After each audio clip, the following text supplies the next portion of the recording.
লীলা স্মরণের বিষয়বস্তু। যে লীলা স্মরণে আমরা সবাই ব্রতী হয়েছি সেটি হলো অপরাহ্নকালী লীলা ভগবান শ্রীকৃষ্ণের উত্তরাগোষ্ঠ, আবার কেউ বলে ফিরাগোষ্ঠ। ও মাসি বসেন। দেখুন, পূর্বাহ্ন সময়কালে ব্রজের যত রাখালগণ ছিল ওরা সবাই মিলে মা যশোমতীর কাছ থেকে যাবতীর পথ দিয়ে প্রাণীর ভাই কৃষ্ণ কানাইকে সঙ্গে করে নিয়ে ওরা গিয়েছিলেন গমন গোষ্ঠীর খেলা খেলতে। বাবা, এবারে বেলি অবসান দেখে যেমন করে মায়ের কোল থেকে যাবতীর পথ দিয়ে গিয়েছিলেন বনে, বেলি অবসান দেখে অপরাহ্নকালে এবার ওরা আবার মায়ের কোলে ফিরে আসবে। দেখুন,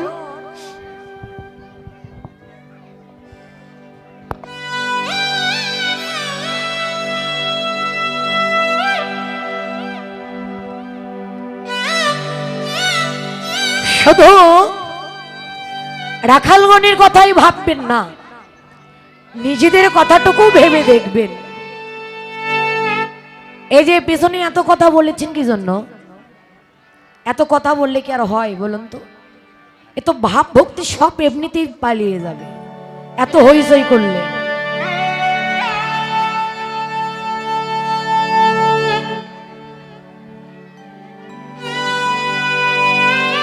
নিতাই গৌর হরিমন। শুধু রাখালগণের কথাই ভাববেন না, নিজেদের কথাটুকু ভেবে দেখবেন। ওরা যেমন মায়ের কাছ থেকে যাবতীর পথ দিয়ে খেলা খেলতে এসেছেন, আমরা অনন্ত কোটি জগৎ জীব সেই বিশ্ব জগৎ পিতামাতার কাছ থেকে যাবতীর পথ দিয়ে আমরাও এসেছি বাবা খেলা খেলতে। ওরা গিয়েছিলেন গোঠের খেলা খেলতে, আমরা এসে খেলছি কোন খেলা? এই মায়াময় সংসারের খেলা। এই মায়াময় সংসারের খেলা আমরাও খেলছি। ওরা মায়ের কাছে ফিরে যাবেন, আমাদেরও মায়ের কাছেই ফিরে যেতে হবে। জন্ম যখন নিয়েছি, মৃত্যু অনিবার্য। এসেছি মরতে, হবে একদিন মরতে। দুদিন আগে আর পিছে, যার যখন সময় হবে সে ঠিক মায়ের কাছে আবার ফিরে যাব। তো দেখুন, আজ আমার গৌরাঙ্গ মহাপ্রভু সেই ব্রজের ভাবে বিভোর হয়ে সরোধনী গঙ্গার কোলে ভক্তদের কি সঙ্গে নিয়ে আনন্দে বিভোর হয়ে প্রভু আমার খেলা খেলছেন। কোথায়? সরোধনী গঙ্গার কোলে। ব্রজের ভাব, ব্রজের ভাবে বিভোর। ব্রজের কোন ভাব না বললেন? সরোধনীর তীরে আজও আমার গৌর কিশোর সহচর গণ মেলি আনন্দে বিভোর। সরোধনী তীরে আজও গৌর কিশোর। গৌর আমার সেই ব্রজের নন্দ কিশোরের ভাব ভাবিতে ভাবিতে আমার গৌরাঙ্গ মহাপ্রভু নিজেই যেন কিশোর হয়ে গেলেন। কিশোর কেন হলেন?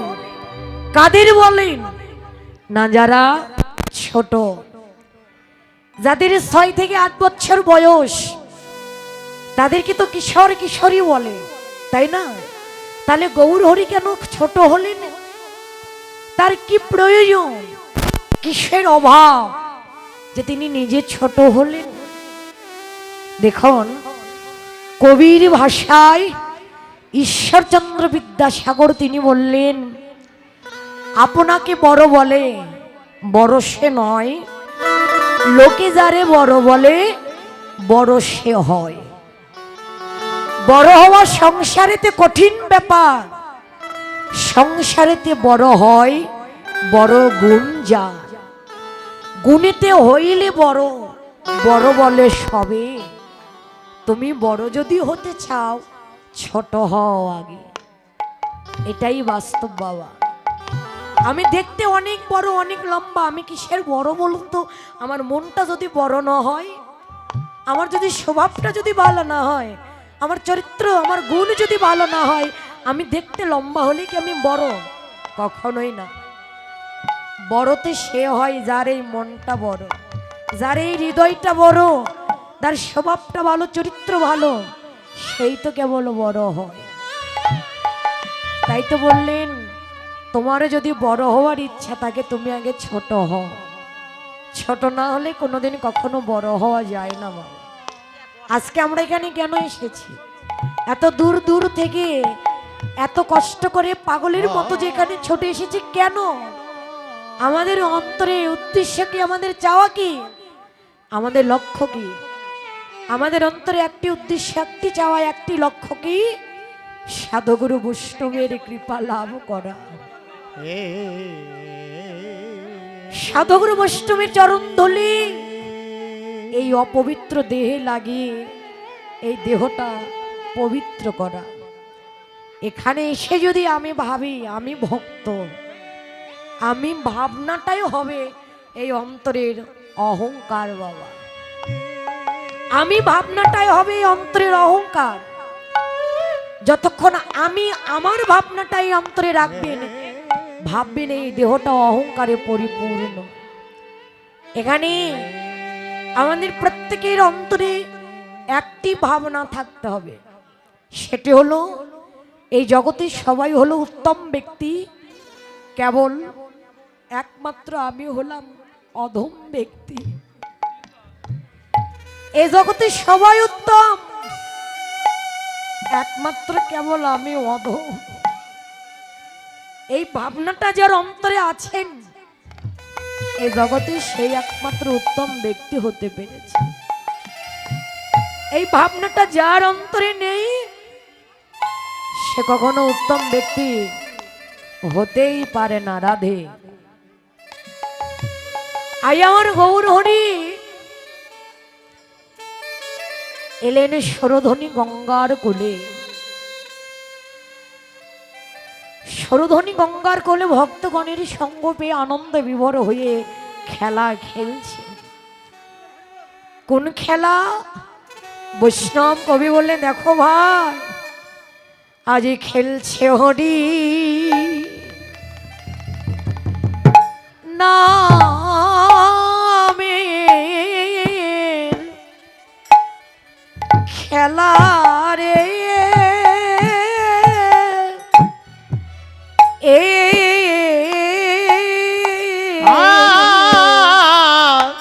খেলছে হরি হরি নামে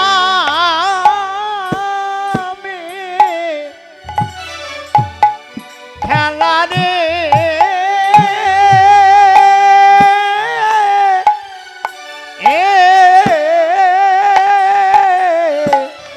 খেলছে হরি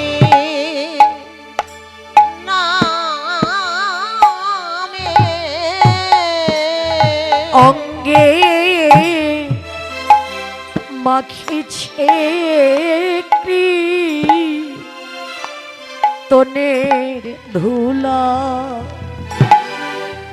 খেলছে হরি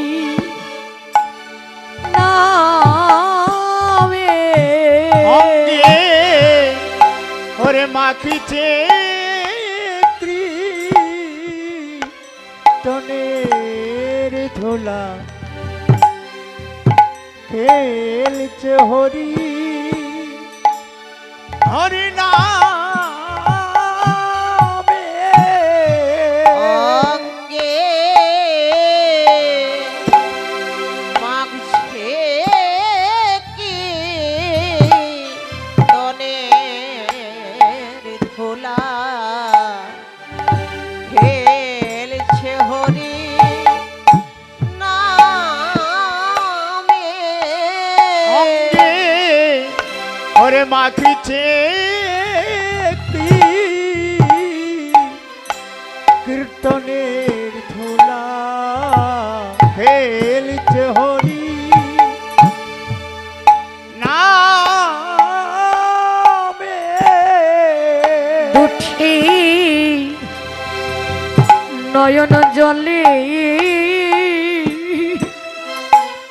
ভগবাসায়ে খেলছে হরি নামে। দুটি নয়ন জলে বুক ভাসায়ে খেলছে হরি নামে। দুটি নয়ন জলে ভগবাসায়ে বদনে হরে কৃষ্ণ হরি বলে। ওরে নয়ন জলে বুক ভাসিয়ে হরে কৃষ্ণ হরি বলে। ওরে নয়ন জলে বুক ভাসিয়ে হরে কৃষ্ণ হরি বলে। নয়ন জলে বুক ভাসিয়ে খেলছে হরি না